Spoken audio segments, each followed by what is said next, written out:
오늘 우리가 함께 살펴볼 말씀은 에베소서 1장 13절부터 14절입니다. 에베소서 1장 13절과 14절입니다.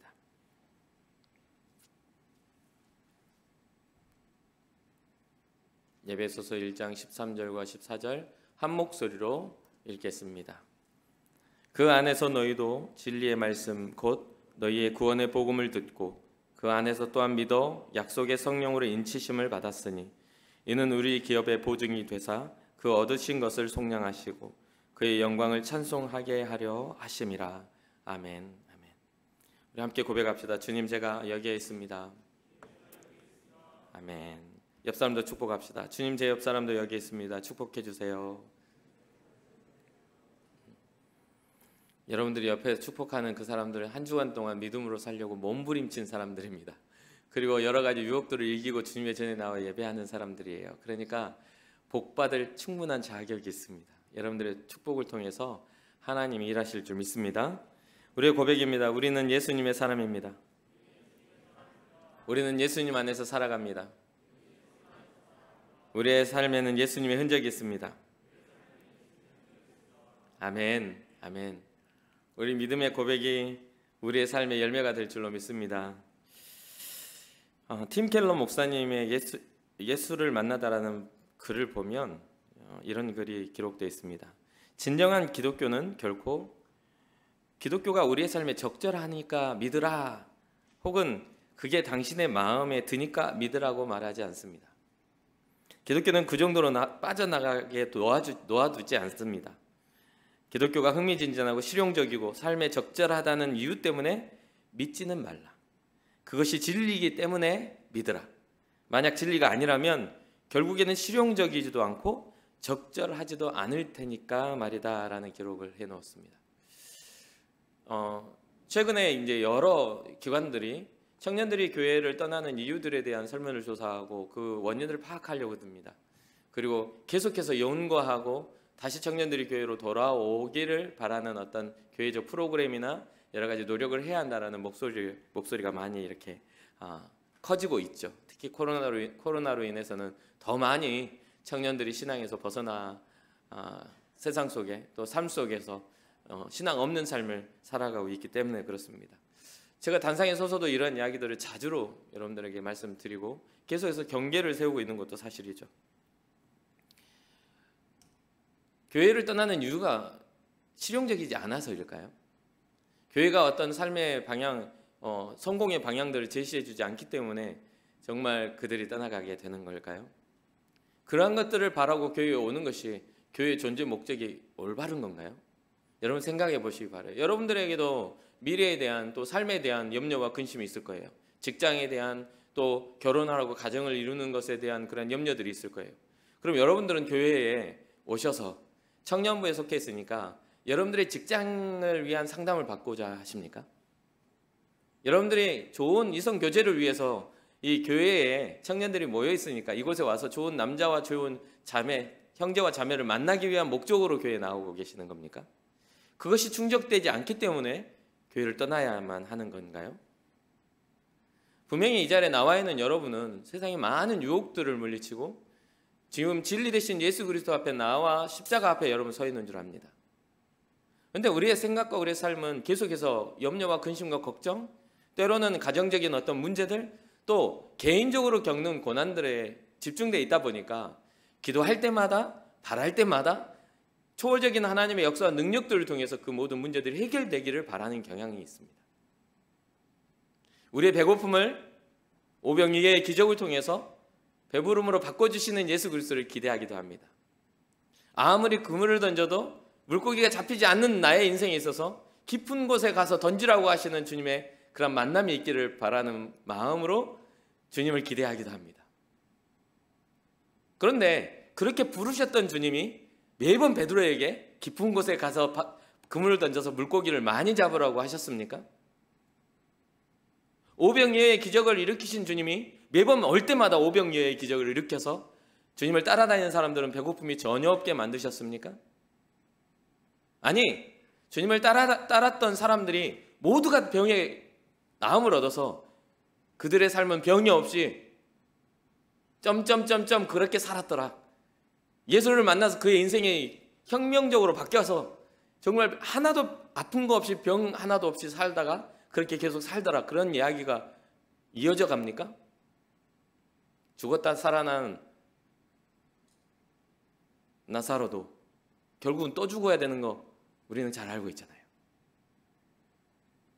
기적적인 일들이 우리에게 일어난다 할지라도 우리는요, 그 기적적인 일만 바라보고 살아가는 신앙을 가져서는 안 됩니다. 주님이 왜 그 기적을 우리에게 일으켜 주시는가에 대한, 주님이 우리에게 말씀하시고자 하는 본질에 대해서 우리가 고민하지 않는다면 우리의 신앙은 기복적인 신앙에서 벗어날 수가 없게 될 것입니다. 사랑하는 청년 여러분, 저는 여러분과 지난 시간 동안 계속하면서 계속 이 이야기를 반복하는 이유가 있어요. 주님, 제가 여기 있다고, 옆 사람도 축복하자고, 우리는 예수님의 사람이라고, 우리는 예수님 안에 살아간다고, 우리는 우리의 삶엔 예수님의 흔적이 있다고 끊임없이 이야기하고 있습니다. 그렇다면 여러분 어떻습니까? 여러분들의 일주일간의 삶이 주님과 함께 살고 계십니까? 주님 안에서 살고 있습니까? 예수님의 사람다운 삶과 예수님의 사람다운 꿈을 꾸며 살아가고 있습니까? 여러분들의 삶의 흔적이 정말 예수님 닮은 흔적으로 열매 맺고 있습니까? 우리는 완전하지 않기 때문에 여러분들에게도 질문하지만 저에게도 동일한 질문은 계속 던지고 있어요. 계속해서 고민합니다. 계속해서 반복합니다. 때로는 나의 실수 때문에 자다가 벌떡 일어나기도 해요. 너무 부끄럽고 창피스러워서 잠을 못 이루기도 합니다. 여러분에게만 말하려고 이 자리에 서는 게 아니에요. 우리 모두가 예수님의 사람이라면 당연하게 해야 할 생각들이 있는 거예요. 당연하게 걸어야 할 그 걸음걸이가 있는 거예요. 당연하게 열매 맺어야 할 열매가 있는 것입니다. 그래서 성경은 복에 대해서 이야기하잖아요. 복 있는 사람은 악인의 꾀를 쫓지 아니하고 죄인들의 길에 서지 아니하고 오만한 자의 자리에 앉지 아니한다. 근데 우리는 복을 생각하고 떠올리면 무엇을 떠오릅니까? 성공을 떠올립니다. 형통을 떠올립니다. 잘됨을 떠올립니다. 실패하고 고난당하고 주를 위하여 내가 십자가를 지는 것을 성공이라고 말하지 않습니다. 때로 예수 믿기 때문에 손해보는 것들을 영적 성공이라고 이야기하지 않습니다. 그걸 좌절이라고 말을 하죠. 왜 믿는데 이렇게 힘들게 살아야 합니까? 라는 그런 이야기를 하게 됩니다. 계속해서 말씀을 전할 때마다 저는 반복해서 항상 나오는 게 있어요. 여러분들에게 저는 이 자리에 서서 여러분들을 교훈하려고 선 게 아니에요.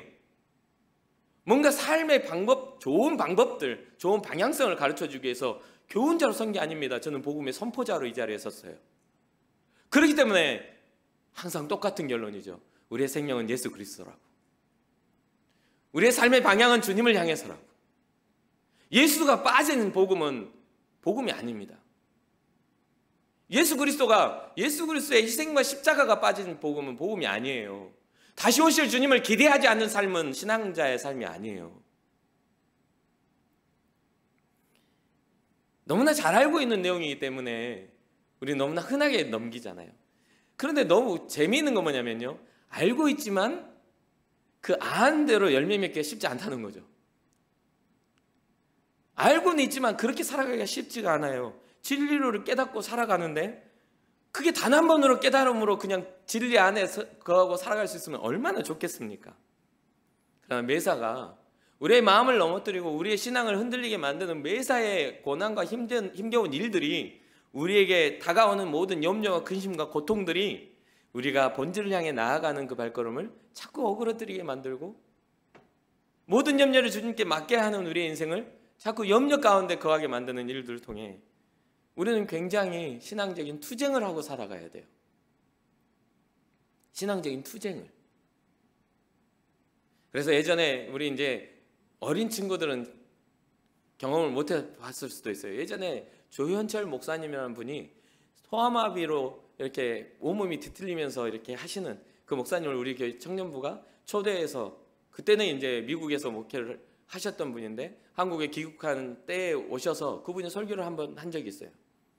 그분은 말할 때마다 온몸이 뒤틀리기 때문에 한번 단어 하나를 하려면은 이게 몸이 뒤틀리면서 말을 해야 돼요.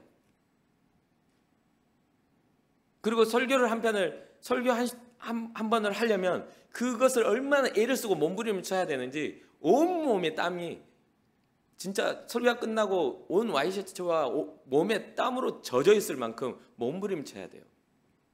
복음을 말하기 위해서.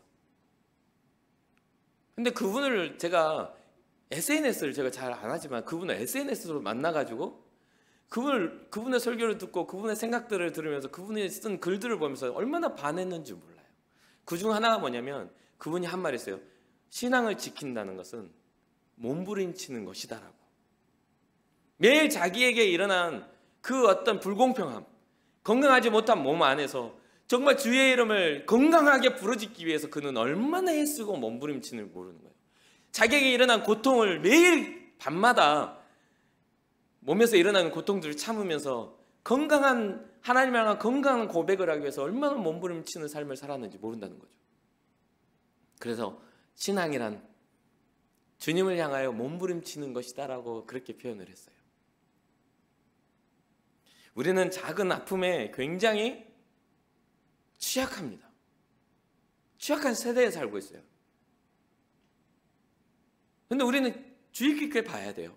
우리 인생의 작은 아픔이 나중에 다시 오셔서 우리를 심판하실 그분의 심판으로 인한 영원한 고통에 비교하게 될지, 비교할 수가 있는지에 대한 고민을 해봐야 돼요. 그렇기 때문에 저는 이 신앙의 본질적인 부분은 굉장히 큰 성실함을 요구한다고 생각합니다. 여러분들이 예수님의 사람으로 살아가는 것에 있어서 나는 예수님의 사람이다라는 고백 안에 정말 믿음의 성실함이 들어가지 않으면 그건 증명되지 않는다고 생각해요. 그리고 성실한 것뿐 아니라 집중해야 한다고 생각해요.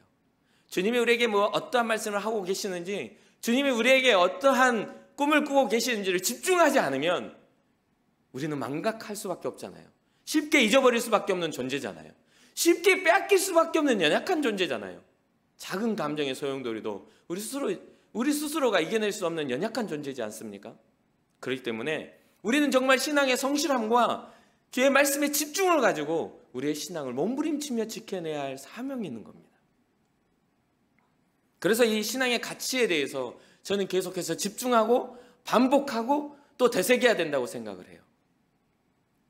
첫 번째는 뭡니까? 주님 제가 여기 있습니다라고 고백하는 그 배경에는 뭐가 있냐면 코람데오의 신앙이 있어요. 코람데오, 하나님 앞에서.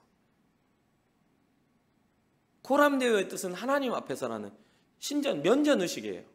모든 목사님들이 계속해서 강조하기도 하고 목회자들, 아니 성도로 살아가는 모든 사람들이 주님 앞에 살려고 하는 여러분도 마찬가지고 저도 마찬가지고 그런 의지를 가지고 있어요. 그렇기 때문에 주님 앞에서 우리가 있다라는 것은 단순하게 있다라는 개념이 아니라 누가 나를 위하여 갈구할 때에 헌신하는 결단인 거예요. 누가 나를 위하여 가지 하면은 이 사람이요, 내가 아닌 다른 사람, 힘든 일은 다른 사람에게 미루고 영광스러운 자리, 명예로운 자리는 내가 살려고 하는 의지가 아니라 주님이 허락하신 십자가를 내가 짊어질 수 있는 코람데오의 신앙을 가져야 된다는 거죠.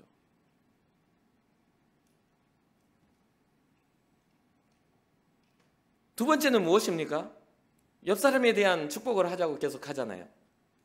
교회는 연합입니다. 혼자가 아니에요. 몸을 이루는 것은 하나의 몸통만 있는 게 아니에요. 몸통만 있으면 어떻게 걸어 다녀요? 머리 없는 몸통이 어떻게 그 생명이 있다고 말을 해요? 교회는 연합입니다. 연합된 그러한 예수 그리스도의 머리 대신 예수 그리스도와 몸된 교회가 연합하였을 때, 성도와 연합하였을 때 우리는 경쟁력을 가질 수가 있는 거거든요. 세상에 어떤 외부의 공격이 있을 때도 막을 수 있는 힘이 있는 거예요.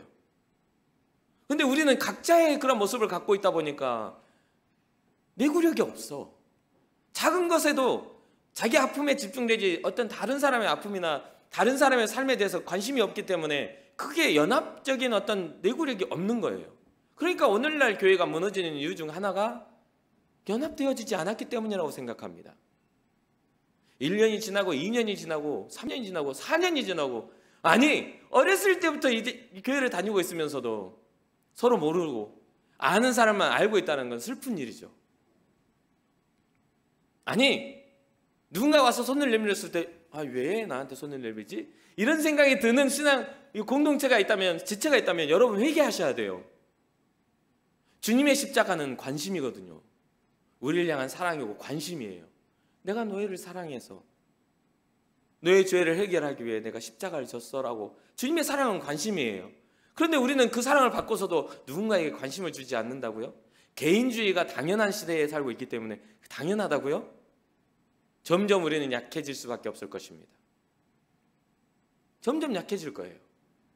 점점 세상에서 들어오는 그러한 유혹과 세상에서 들어오는 어려움에 우리는 취약해질 수밖에 없어요. 내구력이 떨어질 겁니다. 그렇기 때문에 우리가 자연스럽게 코로나로 인해 멀어져 있는 상황이라고 세상이 말한다 할지라도 교회 공동체 안에서는 자연스럽게 가까워질 수 있는 그러한 연합이 우리 가운데 일어나야 됩니다.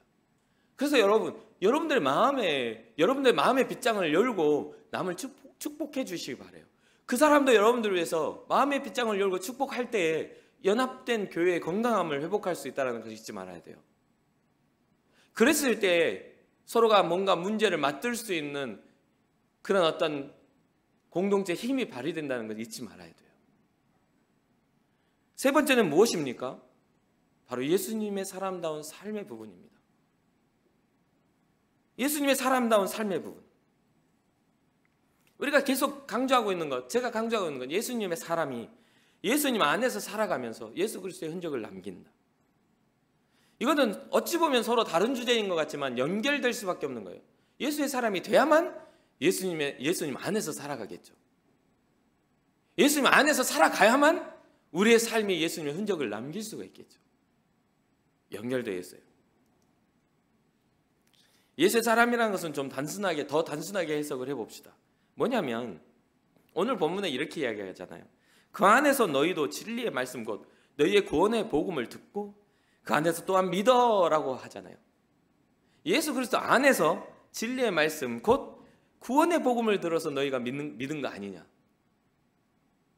구원의 복음을 듣고 믿어. 그 안에서라는 것 자체가 예수 안에서 아닙니까?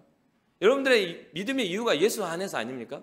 그런데 왜 여러분의 신앙을 흔드는 건 예수님이 아니라 여러분들의 믿음의 부재가 아니라 다른 사람의 행동인가요? 왜 여러분들의 믿음을 흔드는 것은 여러분 안에 있는 믿음의 이유가 연약해짐이 아니라 그 이유를 핑계대기 위하여 여러분의 환경인가요? 삶이 힘들고 돈이 없어서 때로는 누군가 나에게 무관심해서 어떤 사람이 나에게 어떤 말을 심하게 해서 믿음이 없어진다는 게 과연 옳은 건가요? 그건 옳지 않은 거예요. 우리가 믿는 대상은 예수 그리스도의 이심을 잊지 말아야 돼요. 그 본질에서 벗어나면 안 돼요. 그래서 제가 항상 청년부 사역을 할 때 뭐 이렇게 형제 자매들이 좋은 감정이 들어서 와가지고 목사님 우리가 이렇게 해서 사귀려고 하는데 어떻게 생각하시냐고 다 지네들끼리 이야기하고 와가지고 어떻게 생각하냐고 물어. 아니 사귀자고 이야기하지 말고 오든가. 이미 어떤 진행을 다 해놓고 어떻게 생각하시냐고. 뭐 잘 생각하지. 결정을 내렸니? 예, 그렇게 좋게 이렇게 결정됐으면 그래 그럼 그렇게 알아서 해. 뭐하러 물어본지 모르겠지만 아무튼 저는 적극 권장입니다. 이 믿음의 공동체 안에서 좋은 교제를 하는 건 적극 권장이에요. 그런데요, 더 재밌는 건 제가 항상 하는 말이 있어요. 니네 둘이 사귀다가 헤어져도 교회 떠날 생각은 하지 마라. 그런 생각이 만약에 든다면 애초에 사귀지 마. 둘이서 감정이 안 좋은데 이상하게 예수님을 버려요. 정말 이기적인 거 아닙니까? 그게 올바른 겁니까? 정말 그러한 경우를 너무너무 많이 봤어요. 둘이서 감정이 안 좋아놓고 교회에 대한 감정이 안 좋아져. 왜 그런 현상이 일어나야 되는 건가요? 믿음의 방향이 잘못됐기 때문에요. 우리의 인생은 그렇죠. 좋게 만났다가도 안 좋게 헤어질 수 있는 게 삶입니다. 그런데요, 주님과 좋게 만나서 헤어지면 안 돼요. 거기엔 생명이 있어. 큰일 나는 거야. 그거를 깨달아야 돼요. 특히나 젊음의 때에 그런 생각들을 가질 수 있잖아요. 그래서 여러분들 신앙의 방향이 예수님께 있기를 주님의 이름으로 축복합니다. 결국은 믿음이죠. 진리의 말씀, 구원의 복음을 듣고 믿는 사람이 예수님의 사람이 될 수가 있는 거예요. 복음에 대해서는 예수님에 대해서는 우리가 충분히 듣고 알고 있지 않습니까? 성경은 복음만에 살아가는 우리에게 일어난 변화에 대해서 이렇게 이야기해요. 첫 번째 변화, 로마서 3장 24절에 보면 그리스도 예수 안에 있는 속량으로 말미암아 하나님의 은혜로 값없이 의롭다 하심을 얻은 자 되었느니라. 예수님으로부터 우리가 얻은 첫 번째 변화가 뭐예요? 값없이 의롭다 하심을 얻은 자가 되었다. 뭔가 대가를 지불할 필요가 없이 예수 그리스도의 십자가로 이미 지불된 그 의로움으로 말미암아 우리가 의롭다 하심에 대한 칭의를 얻었다는 거예요. 근데 가끔 그런 생각을 하죠. 우리는요, 사람은 참 교만해지기 쉬워가지고요, 우리가 얻은 이 은혜와 우리가 얻은 이 구원이 나의 노력으로 된 줄 아는 그런 착각을 하는 경향이 생겨요. 좀 더 1년이 지나고 2년이 지나고 5년이 지나고 10년이 지난 후에는 뭔가 정말 겸손하게 주의 말씀을 섬기며 주님의 몸된 교회를 세워가는 것보다 누군가가 새로운 사람이 들어왔을 때 위에서 군림하려고 들어. 그 신앙생활 그렇게 하면 안 돼. 올챙이 시절 기억 못해. 자기는 사람도 아니었으면서. 그래가지고 나중에는 먼저 가치를 안 선생이 되어야 되는데 정제자가 되니까 교회는 점점 말라가고 자기 주변은 좋지만 교회는 점점 말라가는 현상이 일어난다는 거죠. 사랑하는 청년 여러분, 여러분들의 인생이 10년 뒤, 20년 뒤에도 주님 앞에 겸손해지기를 주님의 이름으로 축복합니다. 저도 마찬가지고요. 단상에 서 있으니까 당당하게 이렇게 이야기하지, 단상 밑에 내려가면 저는 똑같은 인생이에요. 저도 교만해지면 안 되는 인생이에요. 겸손하게 주님 앞에 서기를 원해요. 그래서 여러분들의 연약함이나 여러분들의 부족함들을 저는 인정하기를 원합니다. 저도 마찬가지로 연약하고 부족하기 때문에 공감하기를 원하고 이해하기를 원해요.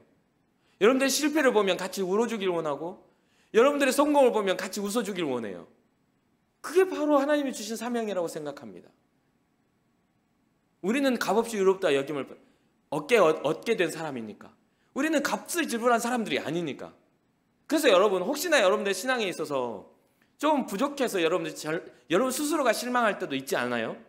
좀 더 내가 하나님의 사람인데 잘 못하는 경향들, 진짜 믿음이 있는데 잘 열매 맺지 못하는 경우도 생길 수 있어요. 때로는 그러고 싶지 않은데 세상 속에서 타협하는 그런 상황들이 일어나기도 해요. 그러나 여러분 스스로의 실망이 신앙적 흔들림으로 연결되지 않기를 주님의 이름으로 축복합니다. 여전히 실망치 아니하시고 우리를 부르시는 하나님의 역사와 능력을 따라 여전히 십자가 위에서 고통스럽게 우리의 죄를 속량하시기 위하여 그 골고다의 길을 걸어가셔 십자가까지 죽음으로 우리를 향한 하나님의 사랑을 확증하신 그 하나님의 사랑을 따라 다시 일어서기를 주님의 이름으로 축복합니다. 그래서 여러분들이 미래의 교회의 대안이 되십시오. 여러분들이 미래의 교회의 지체들이 되십시오. 상황과 환경을 초월하여 믿음으로 주님의 나라를 위하여 믿음의 방주를 세워가는 여러분들 되시기를 주님의 이름으로 축복합니다. 물이 새지 않도록 노아의 방주에 틈을 메꾸는 역청이 되시기를 주님을 바랍니다. 이물질이 교회에 들어오지 못하도록 정말 하나님이 명령하신 대로 교회의 어떤 방어벽이 될 수 있을 그런 믿음의 사람들 되기를 바라요. 두 번째는 로마서 6장 23절, 죄의 싹슨 사망이요 하나님의 은사는 그리스도 예수 우리 주 안에 있는 영생이니라. 예수 복음 안에서 우리가 발견돼서 우리의 변화가 어떠한 변화가 일어납니까? 죄로 인해 죽을 수밖에 없는 사망을 가졌던 우리가 하나님의 은혜로 말미암아 예수 그리스도 안에는 영생을 얻었다는 거죠. 이 가치를 우리가 너무 가볍게 여기고 이 가치에 대해서 묵상하지 않기 때문에 감사를 잃어버리는 겁니다. 우리는 심판에 대한 두려움이 없어요. 그러니까 마음껏 우리는 뭔가를 선택함에 있어서 주님을 경외해야 하는 마음으로 선택하지 않아. 우리는 지혜로움을 쓰고 싶어 하지만 성경이 말하는 지혜로움을 쓰고 싶어 하지 않아요. 어떤 상황이나 어떤 사건에 대해서 더 잘 되는 지혜로움을 쓰고 싶어 해. 그러나 성경은 상황에 대한 잘 되는 지혜로움을 말하지 않아요. 성경이 말하는 지혜로움은 여호와를 경외함이라고 했어요. 그 상황에 딱 맞는 이야기, 좋은 조언이 지혜로움이 아니라 하나님의 뜻에 맞는 이야기를 하는 사람이 지혜로운 사람들이라는 거죠. 여러분들의 감정, 여러분의 힘든 것들을 위로해주는 말이 지혜로움이 아니라 여러분들의 삶과 감정과 상관없이 주님을 향해 갈 수 있도록 길을 지도하는 게 지혜로움이에요. 때로는 듣기 싫겠죠. 때로는 여러분들의 연약함을 보면 회개하라고 말할 수도 있어요. 너 교만하구나, 회개해라. 당신 교만하군요, 회개해야 되겠습니다. 당신의 삶에는 하나님이 없군요. 그렇게 말할 수도 있지 않겠습니까? 그러면 듣기 싫어서 다음에는 안 봐. 뭔가 위로받고 싶어하고 힘들었겠네요. 정말 괴로웠겠네요. 같이 울다가 끝나. 그래서 너무 감사해요. 시원하네요. 현실이 바뀝니까? 우리가 나아가야 할 방향은요, 넘어지더라도 일어서야 할 방향을 향해 나아가야 되는 겁니다. 고난 중에라도 소망을 발견할 수 있는 방향, 오직 예수 그리스도가 돼야 돼요. 사망으로 죽을 수밖에 없는 우리가 영생을 얻는 그 길을 향해 우리는 가야 되는 것입니다. 세 번째로는요, 뭐냐면 로마서 8장 1절과 2절이에요. 굉장히 정말 중요한 말씀이죠. 그러므로 이제 그리스도 예수 안에 있는 자에게는 결코 정죄함이 없나니 이는 그리스도 예수 안에 있는 생명의 성령의 법이 죄와 사망의 법에서 너를 해방하였습니다. 생명의 성령의 법이 죄와 사망의 법에서 너를 해방하였습니다. 세 번째 변화는 그것입니다. 바로 성령의 지배를 받는 것이에요. 성령의 다스림을 받는 변화가 우리 가운데 일어나요. 진짜 예수님을 믿는 사람은요, 내 소욕을 따라 행하는 사람이 아니라 성령의 소욕을 따라, 성령의 요구를 따라 행하는 사람인 거예요. 그러니 사랑하는 청년 여러분, 여러분들의 기도가 바뀌어야 되겠죠. 저는 예수님의 사람입니다. 저는 예수님 안에서 살아가고 있어요. 주님, 그러니 나로 하여금 성령의 충만함을 주셔서 믿는 자의 흔적을 남기게 하옵소서. 성령의 요구를 깨닫게 하여 주옵소서. 이런 기도가 우리 가운데 일어나야 됩니다. 그래서 모두가 얻어야 되는 거예요. 모두가 가지고 있어야 되는 것은, 신앙자는요, 목사뿐 아니라 여러분들의 삶도 모두가 가져야 되는 것은 주님을 향한 비전이 있어야 돼요. 주님을 향한 사명이 있어야 되는 거예요. 그것은 목사이기 때문에만 갖는 게 아니에요. 우리를 부르심을 받은 모든 자들이 주님을 향해 사명을 품고 비전을 품고 살아가는 것이 주님의 뜻입니다. 우리로 하여금 소원을 두고 행하게 하시는 이의 그런 뜻을 깨달아야 되는 것이죠.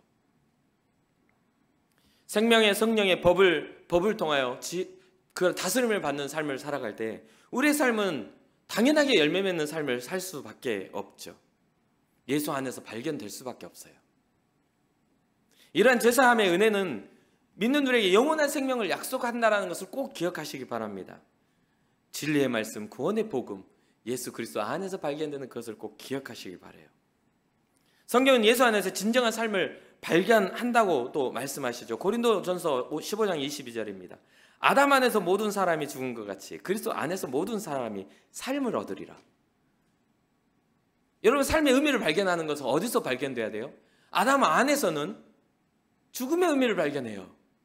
이 여차하니까 너희는 멸망당해, 너희는 죄이니까 하나님이 심판하실 거라고 발견하지만 그리스도 안에서는 삶의 의미를 발견합니다. 사랑하는 청년 여러분, 여러분들은 예수 안에서 삶의 의미가 발견된 자임을 믿으시길 주님의 이름으로 축복합니다. 우리는 예수 안에서 삶의 의미를 발견한 사람들이에요. 그럼 어떤 삶을 살게 되는 겁니까? 성경은 예수 안에 발견된 삶이 어떤 삶이라고 말하냐면 하나님의 자녀로서의 삶을 산다고 해요.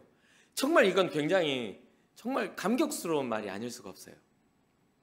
갈라디아서 3장 26절을 보니까 너희가 다 믿음으로 말미암아 그리스도 예수 안에서 하나님의 아들이 되었으니, 예수 그리스도를 말미암아 그리스도 안에서 하나님의 자녀가 되었다는 것이죠. 그래서 저는 대학교 때부터 이걸 깨달은 때부터 지금까지, 지금에 이르기까지 동일하게 기도하는 게 있어요. 그게 뭐냐면, 주님, 하나님의 자녀된 권세를 누리게 해주세요. 하나님의 자녀다운 삶을 누리게 해주세요. 여러분, 하나님의 자녀다운 삶을 누리고 계십니까? 세상의 불행이 여러분을 절망으로 이끌어가지 못하도록 우리 주님은 소망 가운데 예수 그리스도로 인하여 우리의 가치를 높이셨어요. 죄와 사망의 법이 우리를 사로잡지 못하도록 생명의 성령의 법으로 우리를 사로잡아 주시기라 약속하셨단 말이에요. 그러면 우리는 누려야 합니다. 하나님의 자녀됨을 누려야 돼요. 아버지의 손을 붙잡고 있는 우리가 실패감으로, 좌절감으로, 절망감으로 몸부림쳐서는 안 돼요. 언제나 우리는 아버지의 손을 붙잡고 있는 우리는 당당해져야 돼요. 마귀를 대적해서도, 삶의 영역 속에서도 하나님의 자녀된 권세를 누리고 살아야 된다는 것이죠. 이것이 바로 신앙의 핵심적인 예수 안에 사는 삶의 핵심입니다. 예수님 안에서 우리가 얻은 게 뭐예요? 하나님을 아버지라 부를 수 있는, 아빠 아버지라 부를 수 있는 양자의 영을 받게 된 거잖아요. 양자로서의 부름을 받게 된 거잖아요. 그러니까 이 예수 안의 삶의 본질은 바로 하나님의 자녀의 본질임을 자녀된 삶의 본질임을 잊지 마시길 바랍니다. 그러면서 바울은 어떤 이야기를 하냐면, 우리의 하나님의 자녀된 삶을 살아가는 우리가 하나님께 영광을 돌릴 수 있는, 하나님을 기쁘시게 해줄 수 있는 삶을 산다라고 오늘 본문은 이야기해요. 그의 영광을 찬송하게 하려고 우리의 삶의 모습들을 보면서 믿지 않는 사람뿐 아니라 그 감격 안에 살아가는 우리 모두가 하나님의 영광을 찬양하고 하나님의 실존하심, 하나님의 그 사랑하심을 이해하고 찬양할 수 있도록 우리를 부르고 계신다는 거죠. 사랑하는 청년 여러분, 여러분들의 삶에 하나님의 자녀된 삶의 그런 어떤 당당함이 세상에서는 꼴불견처럼 보여도 하나님 나라에서는 당당하고 위대한 일이 되는 것임을 잊지 마시기를 주님의 이름으로 축복합니다. 이론을 현실로 만드는 것은 절대로 같은 말의 반복이라고 할 수가 없어요. 이론을 현실로 만드는 것은 같은 말을 반복이라고 하면 안 돼요. 사랑하는 사람을 매일 사랑한다 말해주는 것은 오늘 또 사랑한다고 반복해야 돼? 이렇게 생각하는 사람은 불행이 가까운 사람이에요. 불행이 가까운 사람이란 말이에요. 사랑하는 사람을 매일 반복해서 사랑한다 해줘야 하는 거죠. 그건 반복이라고 말하지 않아요. 당연한 거죠. 신앙의 본질도 마찬가지입니다. 주님을 향한 여러분들의 묵상은 매일 돼야 돼요. 어쩌다 한번 이벤트로 되는 것이 돼서는 안 돼요. 그것은 심판이 가까운 사람인 거예요. 어쩌다 한번 주의 이름을 부르는 사람은 심판이 가까운 사람인 거예요. 매일 우리는 주의 이름을 부르고 매일 우리는 우리의 어떤 인생의 연약함을 주님 앞에 내어놓고 맡겨드려야 되는 겁니다. 예수 그리스도의 십자가와 부활은요, 우리에게 매일 능력이니까요. 이런 거죠. 주님은 우리를 살리실 거야 하는 거하고 주님이 우리를 살리셨어 하는 건 다릅니다. 주님이 우리를 살리실 거야 라는 것은 아직 구원받지 못한 상태예요. 뭔가 위기 앞에서 불안한 상태야. 근데요, 완료된 말, 주님이 우리를 살리셨어 라고 한 말은 이미 그 모든 문제 앞에서의 어떤 어려움을 이미 극복한 상태입니다. 이것은 지금 당면한 상황의 문제가 아니라 이미 완성되어서 이루어진 예수 그리스도의 십자가의 구원의 완성의 문제입니다. 오늘 밤 우리가 우리의 생명을 태풍이 올라온다고 여러 가지 문제 이렇게 역대급이라고 이야기하니까 저도 마음에 근심이 생겼어요. 너희는 마음에 근심하지 말라고 했는데 근심이 생기더라고요. 우리 교회가 너무나 이 부격자들에 대한 대우가 너무 잘 돼 있는 교회다 보니까 좋은 아파트, 제가 지금 살고 있어요. 정말 너무나 과분하게도 거기에 살고 있는데 창문이 굉장히 커. 그 태풍이 올 때마다 그 창문이 계속 이렇게 부풀어 올라. 너무 무서워. 그래서 별로 센 태풍이 아닐 때도 창문이 부풀어 오르면 저거 터지면 어떡하지? 역대급을 하니까 마음에 근심이 돼요. 테이프를 붙여야 되나? 신문을 붙여야 되나? 저게 깨지면 나는 어디로 들어가 있어야 돼? 우리 애들 데리고 저기 창문 없는 방으로 들어가 있어야 되나? 혼자 상상 엄청 많이 해요. 그게 믿음 없어서입니까? 여러분 그렇게 생각해요? 염려를 안 할 수는 없어. 염려를 안 할 수는 없어. 그러나 그러한 문제가 아니에요. 지금 이야기하고 있는 우리의 믿음의 고백은 이게 아니에요. 현재 우리를 당할 고난이 있어요. 그러나 장차 우리에게 주실 영광은 완료형이야. 무슨 말인지 이해가 되십니까? 우리의 신앙의 소망은 현재 우리가 당하는 고난에 비교할 게 아니에요. 우리에게 장차 주실 영광에 우리의 소망이 있다는 것이죠. 믿는 자의 소망은 거기입니다. 다시 오실 예수 그리스도를 기다리는 것. 오셔서 우리를 구원하실 그분을 기대하고 그분을 사랑하며 매일 주님과 동행하는 것. 눈앞에 보여지는 염려 할 수 있습니다. 그 염려가 주님과 함께하는 염려라면 염려하지 말아라 말씀하시겠지요. 조금 더 쉽게 표현하자면 사랑하는 마음을 가지고 있는 것과 좀 좋은 감정, 사랑하는 마음을 가지고 있는 것과 사랑한다는 표현을 하는 것의 차이입니다. 그렇잖아요. 마음으로만 가지고 있어가지고는 열매되지가 않아요. 그래서 표현했을 때 열매가 되죠. 나는 그 사람을 좋아하는 것 같아 라고 하는 것과 나 그 사람한테 고백했어 라는 건 좀 달라요. 고백한 다음에는 어떤 결과가 있을지는 모르겠지만, 그렇죠? 앞에 이야기하는 것은 약간의 이론적이고 이상적인 것이라면 뒤에 있는 것은 결과론적이고 열매의 부분에 속해 있다고 생각합니다. 이론을 실행하는 그런 단계 속에 우리는 예수 그리스도의 사람으로서 살아가며 그 안에서 흔적을 남겨야 되는 것이죠. 제가 결혼을 하고 얼마 지나지 않았을 때 가끔 사람들이 그런 이야기, 총각처럼 행세하지 말라고. 제가 결혼을 20대 중반에 했으니까요. 20대 후반이 돼도 여러분 나이잖아요.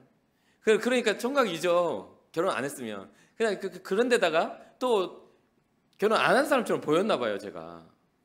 그러니까 사람들이 하는 말이 있어요. 총각 행세 좀 하지 마 라고 이야기를 하는 거예요. 그런 말을 들을 수밖에 없는 상황이었습니다. 그런데요, 그렇게 또 그 사람들이 느낄 수 있다고 생각을 해요. 그런데 여기에서 문제는 뭐냐면 그런 사람들이 느끼는 것과 내가 정말 총각 행세를 하는 것 차이가 있어요. 상대방이 젊기 때문에 총각으로 느끼는 것과 결혼하지 않은 사람처럼 총각 행세를 하는 건 다르다는 거죠. 여러분들 말씀드리고자 하는 것은 그런 거예요. 사람들에게 예수 믿는 사람인 것처럼 오해를 받는 삶을 살지 마세요. 진짜 예수 믿는 사람이 돼야 한다는 거죠. 너 교회 다니는 사람이 어쩐지, 그런데 속으로는 구원을 아직 받지 못했어. 예수님에 대한 확신이 없어. 어렸을 때부터 부모님이 다니라니까 어쩔 수 없이 다녔어. 오늘도 안 가면 좀 기분이 찝찝하니까 교회에 나와 앉아있어. 근데 목사님 앞에서 가지고 여러분들을 축복합니다. 세상의 유혹을 이기고 이 자리에 나와서 예배하는 여러분들 참 귀하다고 이야기했는데, 여러분 정말 여러분 스스로가 생각했을 때 귀한 믿음을 가지고 있습니까? 저는 그렇게 말할 수밖에 없어요. 왜냐하면 여러분들은 그래도 그런 유혹을 이기고 이 자리에 나와 있으니까 그것만 해도 저는 대단해 보여요. 근데 문제는 내 스스로가 정말 대단하게 주님 앞에 서려고 하는 의지와 믿음을 가지고 있느냐가 문제잖아요. 그 평가는 주님이 하시는 거니까. 무슨 말인지 이해가 되십니까? 정말 믿는 사람이 돼야 돼요. 믿는 척하는 사람이 아니라, 어떤 그룹에 속해 있는 사람이 아니라 그룹 안에서 영향력 있는 사람이 돼야 되는 거죠. 우리는 어떻게 살아야 예수 안에 사는 삶의 모습을 나타낼 수 있고 주님께 영광 돌리는 삶을 살 수 있을까요? 아까 이제 자녀된 삶이라고 이렇게 이야기했는데, 주님의 자녀된 삶은 어떠한 열매를 맺게 되는가요? 여러분 어때요? 하나님의 자녀된 삶은 어떠한 열매를 맺습니까? 성경이 말하죠. 생명의 성령의 법이 다스리는 삶을 살아가는 사람인데 성령의 열매가 맺어야 되지 않겠어요? 그럼 성령의 열매는 성경에 뭐라고 말하고 있어요? 우리가 잘 알고 있는 갈라디아서 말씀을 통해 이야기하고 있지 않습니까? 성령의 열매는 사랑과 희락과 화평과 오래 참음과 자비와 양선과 충성과 온유와 절제라고. 이 같은 것을 금지할 법이 세상에는 없다고. 그러면 우리는 스스로가 충분하게 이것에 대해서 점검할 수 있잖아요. 나는 사랑을 가지고 있나? 어떤 이성적이고 나만의 어떤 사랑이 아니라 아가페적인 사랑, 하나님의 마음으로 세상을 바라볼 사랑을 가지고 있나?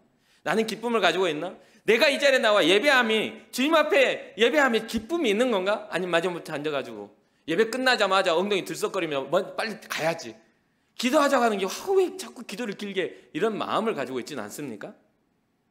결단하지 않으면 맨날 저 목사님은 결단만 하지, 정말 그냥 좀 빨리 끝내주면 안 되나, 이런 생각 가지고 있지는 않습니까?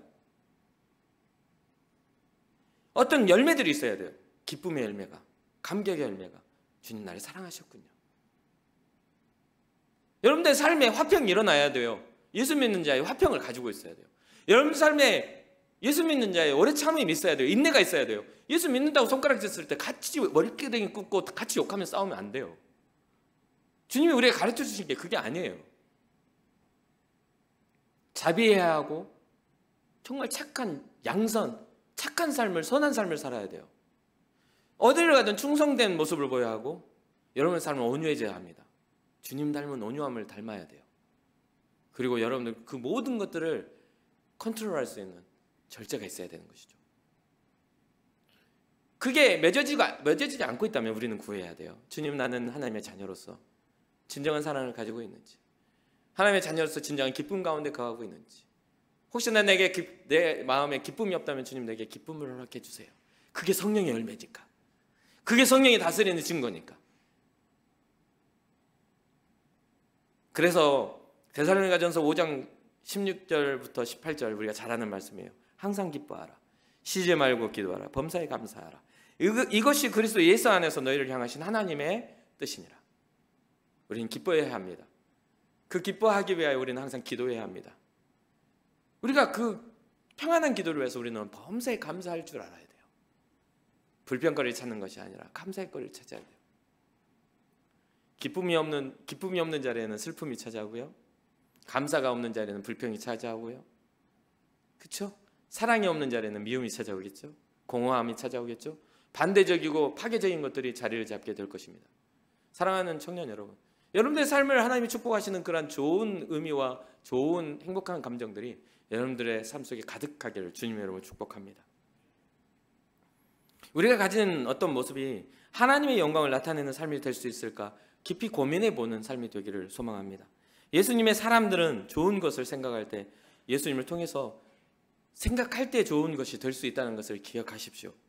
교회에서의 나, 가정에서의 나, 직장에서의 나, 또 학교의 현장, 또 만남의 현장의 모든 관계 안에서의 나를 생각할 때에 나는 예수님의 사람다운 그러한 열매를 맺기 위해서 고민하며 예수님을 프리즘 삼아 예수님을 통과하는 좋은 빛이 우리의 어떤 본연의 그런 어떤 성격이나 기질의 빛이 아닌 예수님을 통해서 세상에 나타날 수 있는 좀 변화된 그런 아름다운 빛이 비춰지기를 주님의 이름으로 축복합니다. 끝으로 우리는 복음 증거자의 삶을 위임받은 사람들이잖아요. 명령받은 사람들이잖아요. 그게 하나님께 영광이 되고 주님의 기쁨이 될 수 있는 삶이잖아요. 그런데 복음 증거라는 것은요, 입술로만 하는 것이 아니라 우리의 삶을 통해서 나타나는 것이기 때문에 여러분들의 삶이 더욱더 선하고 아름다운 일들을 꿈꾸고 주님과 동행한다면 주님의 영광을 나타내는 귀한 은혜가 있을 줄 믿습니다.